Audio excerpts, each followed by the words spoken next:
ಸತ್ಯಂ ವದ ಧರ್ಮಂ ಚರ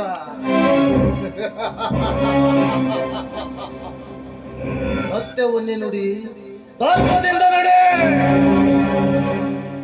ಈ ಉಪನಿಷತ್ತಿನ ಉಪದೇಶವೇನಾದ್ರೂ ಪಾಲನೆ ಮಾಡಿದ್ರೆ ಈ ವಕೀಲನಾದವನ ಓದು ವ್ಯರ್ಥ, ಆದಾಯವು ಶೂನ್ಯ.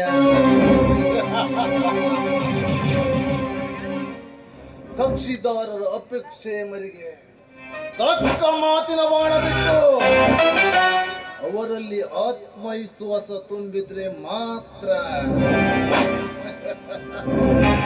ಲಕ್ಷ್ಮೀ ದೇವಿ ನಮಗೆ ಒಲಿದು ಬರ್ತಾಳೆ. ಆಮೇಲೆ ಕೇಸ್ ಗೆಲ್ಲಿ ಸೋಲಿ ನೋ ಪ್ರಾಬ್ಲಮ್. ಯಾಕಂದ್ರೆ ನಮ್ಮ ಇನ್ಕಮ್ ಮಾತ್ರ ನಮಗೆ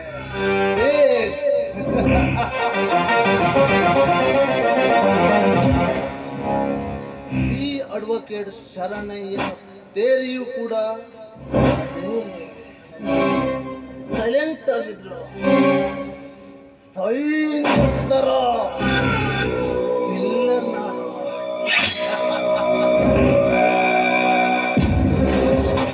ನನ್ನ ಹತ್ರ ಬಂದಿರೋ ಲಾಯರು ಕೇಸ್ ಗೆಲ್ಲಬೇಕಂದ್ರೆ ಒಮ್ಮೆ ಗಲ್ಲದ ಮೇಲೆ ಕೈ ಇಟ್ಟು ಯೋಚನೆ ಮಾಡಿ, ಮ್ಯಾಚ್ ಫಿಕ್ಸಿಂಗ್ ಯೋಚನೆ ಮಾಡಿಯೇ ಮುಟ್ಬೇಕು.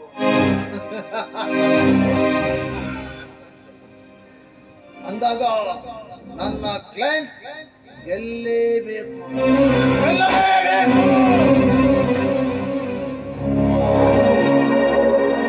ಇನ್ನು ನನ್ನ ವೈಯಕ್ತಿಕ ವಿಚಾರಕ್ಕೆ ಬಂದ್ರೆ ಇನ್ನು ಮದುವೆನೇ ಆಗಿಲ್ಲ. ಹಾಗಂತ ಅಖಂಡ ಬ್ರಹ್ಮಚಾರಿಯೂ ನಾನಲ್ಲ. ಈಗ ಬಂದಿದೆ ಒಂದು ಒಳ್ಳೆಯ ವ್ಯಾಪಾರ, ಅಂದ್ರೆ the great real estate businessman ಶೇಷಾದ್ರಿಯ ಮಗಳನ್ನ ಮದುವೆಯಾಗುವ ಭಾಗ್ಯ ಅಲ್ಲ, ಅದು ನನ್ನ ಸೌಭಾಗ್ಯ. ಒಬ್ಬಳೇ ಮಗಳು, ಕುಬೇರನ ಆಸ್ತಿ, ಆಸ್ತಿಯಲ್ಲ ನಂದೇ. ಚಂದನ, ಹೊರಗಿನವರ ನೋಟಕ್ಕೆ ಮಾತ್ರ ನೀನು ಸೆಕೆಂಡ್ ಹ್ಯಾಂಡ್, ಶೋರೂಮ್ ಕಂಡೀಷನ್ ಏನು ಪರವಾಗಿಲ್ಲ. ಯಾಕಂದ್ರೆ ನಿನ್ನ ಕೇಸ್ ಕೂಡ ಹ್ಯಾಂಡಲ್ ಮಾಡಿದ್ದು ನಾನೇ ಅಲ್ವಾ. ಓಕೆ, ಕೋರ್ಟ್ ಬೇರೆ ಟೈಮ್ ಇತ್ತು, ನನ್ನ ಕ್ಲೈಂಟ್ ಕಾಯ್ತಾ ಇರ್ತಾರೆ.